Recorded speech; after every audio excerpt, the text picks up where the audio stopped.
So I want to do a buy or sell topic real quick, and I'm gonna throw a couple topics out there, and you let me know if you buy the idea or if you're not feeling it, you just selling it. Like I want to start off with the Lakers missing the playoffs this year. Do you buy or do you sell the idea, preacher, that the Lakers are going to miss this year's playoffs? I think that's a great topic, man. But I don't think they're gonna miss the playoffs, man. I see a complete turnaround that's bound to happen. So you're not buying the idea that they're going to make it. You think they're going to miss the playoffs this year? No, I think they're gonna make it. Oh, you think they're going to turn around? So what do you think is going to be the factor? Because nothing's changed as far as the roster, nothing has changed as far as the coaching staff, and that's just been the argument all season when it So, comes to the Lakers. so what's going to change is the trade deadline. So I have my own little personal theory that as Westbrook's agent, I think he's trying to devalue Westbrook so that he cannot be traded because they know that Westbrook needs a ring, man. So after that trade deadline, look out for a new Westbrook. That's what I hope, man. So Westbrook is staying in LA, no doubt about it. Where's he gonna go, man? He devalued himself. You can't even trade him straight up for Buddy Hield anymore. Houston wants him for John Wall. Send him back to Houston. Trade him for I John don't Wall I again. don't I wouldn't do it if I'm the Lakers on a simple fact that yeah, John Wall might be better for the team, but at Right. least we know Westbrook is going to be there. We don't know that if John Wall is going to be there. Okay, so what do you think about Anthony Davis? Is he going to stay healthy enough to go through a consistent stretch? Because LeBron is not going to be able to do this by himself. Shout out to LeBron playing the way he is in year 19, but he's going to need some real help, man. Like, so can these guys, the pieces that they have, can they even stay on the court? Man, that's Mr. Glass right there, man. I hope so. I love Anthony Davis, but you never know. You never know with him, man. Are you I surprised that hope I Frank hope they make Vogel? it run. Are you surprised that Frank Vogel's still a coach? Uh, I'm kind of in the middle with that one. I'm not surprised because I just don't know who's going to. I mean, they want Mark Jackson, but right now I don't know who they can bring in. Maybe at the off season I see them moving him, but right now, the guy won you a ring. He's not a bad coach. It's just we just have a bunch of bad pieces in LA right now, man. All right, preach. Next topic: buy or sell.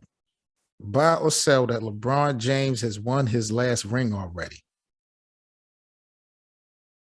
I'm gonna sell that one, man. So you think LeBron got a shot to win another one before it's all over with? Like I said, my big theory is Westbrook, man. I think he's gonna turn up. If we watch his game, he has folded tremendously this season. Like he's playing with no confidence at all. And I want to say it has something to do with that Rondo, piece being there, and that's why they had to move him. And now all the talk is, oh, we have to move Westbrook. We need to move Westbrook. But like I said, as Westbrook's agent, the best thing for him to do is devalue himself so that you can't be traded. Nobody wants him. Now, after that trade deadline, let's go to work.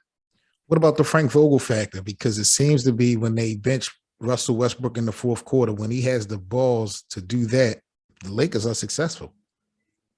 Yeah. Yeah.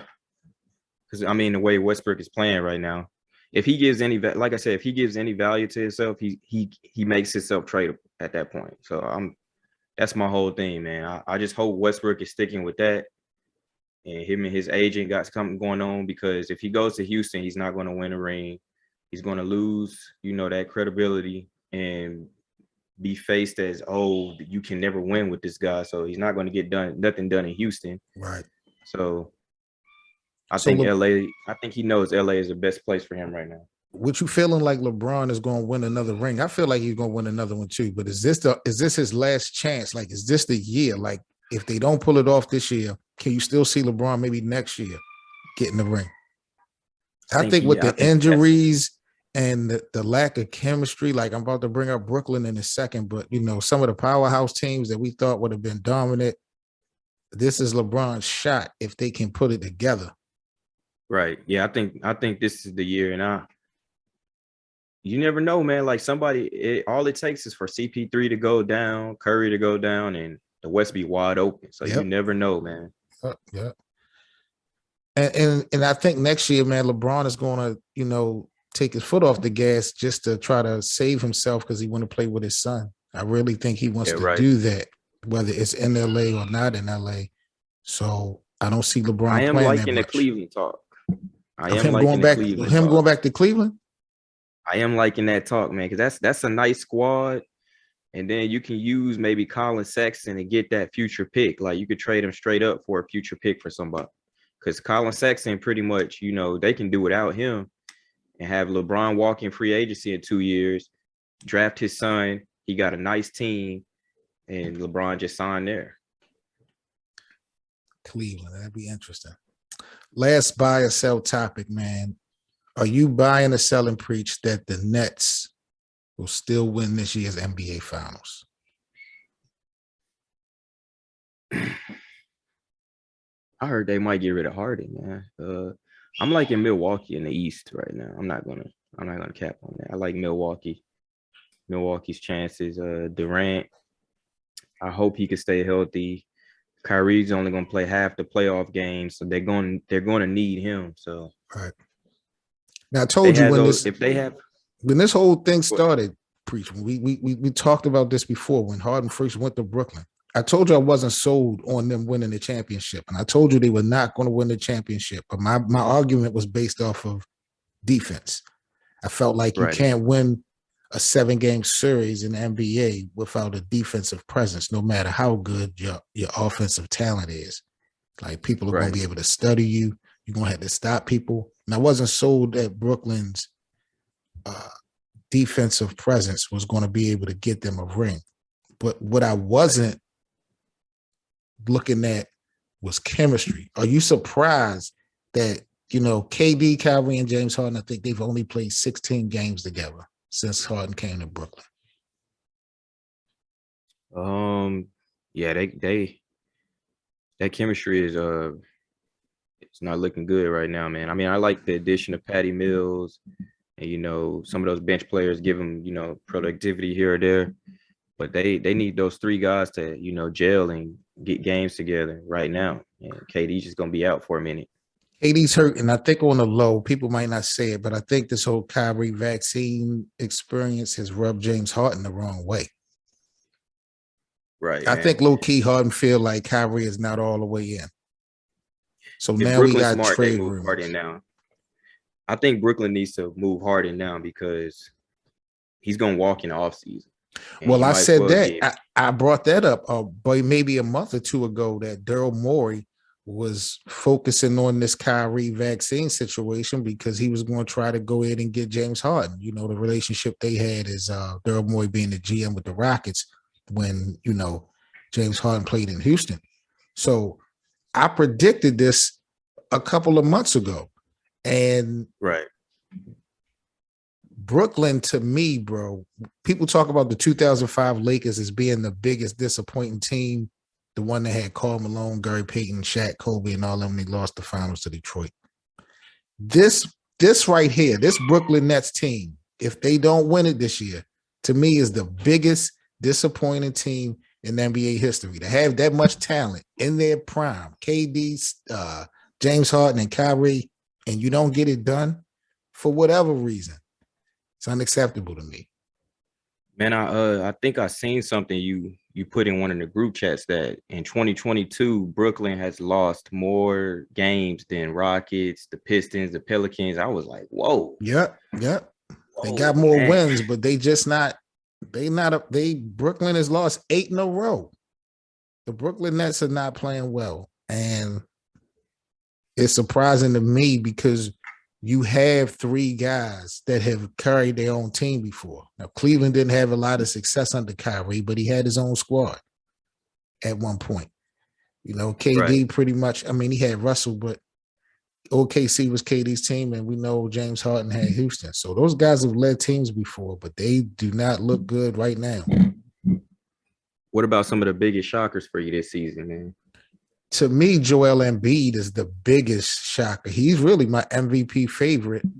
Honestly, just for the simple fact of all the drama that happened in the offseason with Ben Simmons and to start the season off, and Ben is still not playing. His name is still up in the air. We talk about the trade, and Joel has just played unreal. I know the Joker, people feel like he's the best big man in the league, but my biggest surprise is the way Joel is playing and Ja Morant in Memphis.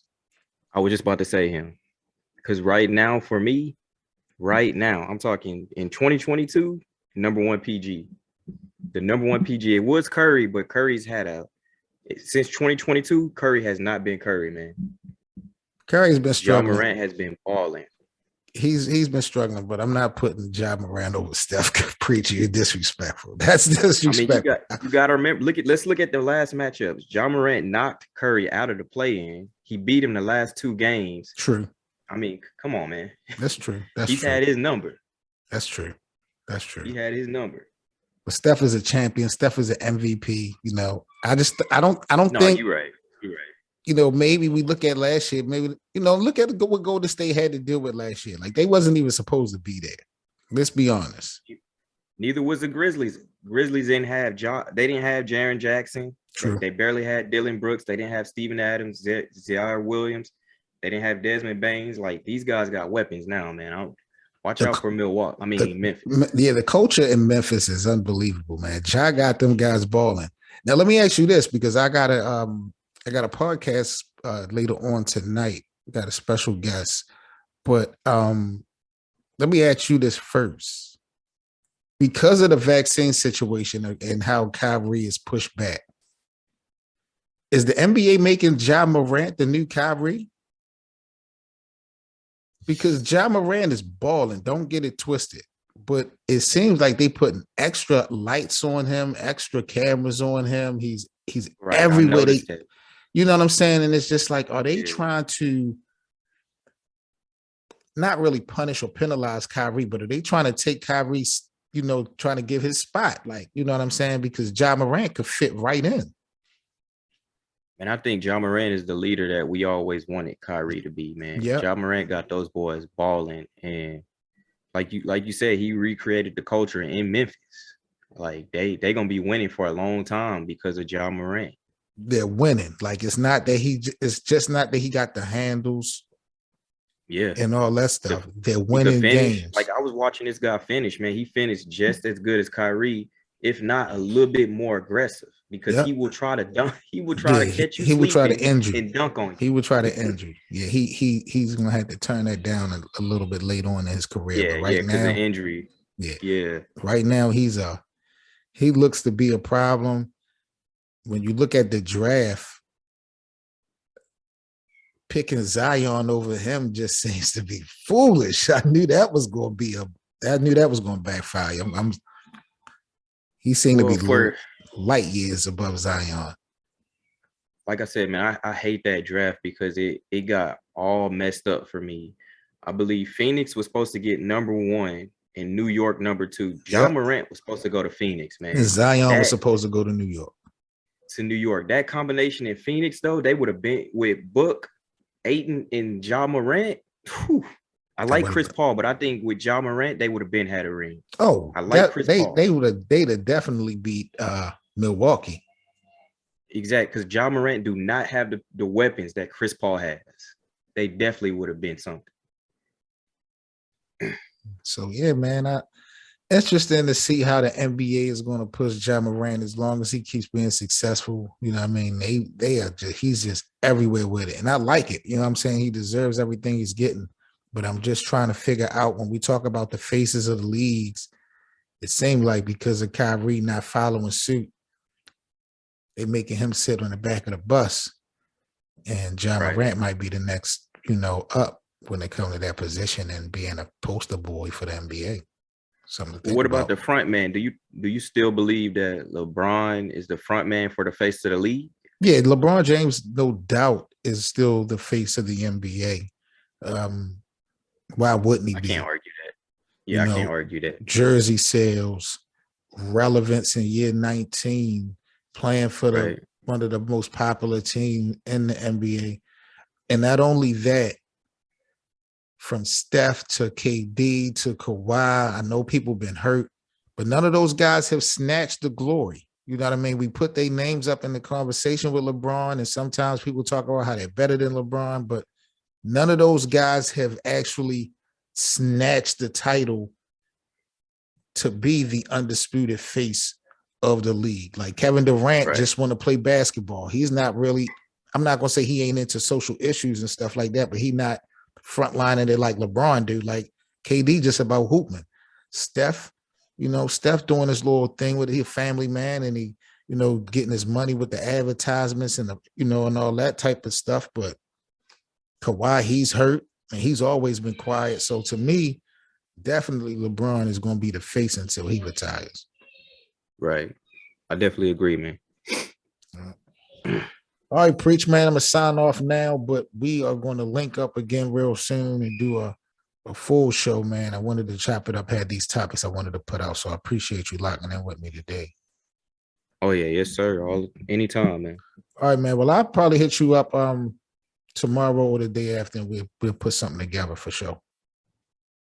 That's good, bro. Take it easy, man. Do the same, bro. Preach. Let everybody know where they can follow you at, man, before we get up out of here. Oh, man. You can find me on Twitter. I just changed my name, though. Let me look at it real quick. Got you. I need to go a little bit more professional route. He Preach Ball. That's He Preach Ball on Twitter. Dope. I want us to do some Twitter spaces talking basketball because it's a lot of people that are I think will enjoy our conversation in a live, type of situation too. So we'll probably jump on Twitter maybe and talk about some shit this week as well. I'm ready, man. Just hit me up. Are you still in the same time zone as you was before? Yeah, man. I'm still in Korea till August, but Gotcha. I'm gonna make it shake, brother. I'm gonna make it shake this time. All right, bro. Well, I'll highlight you in a couple. All right, man. All right, bro. Peace.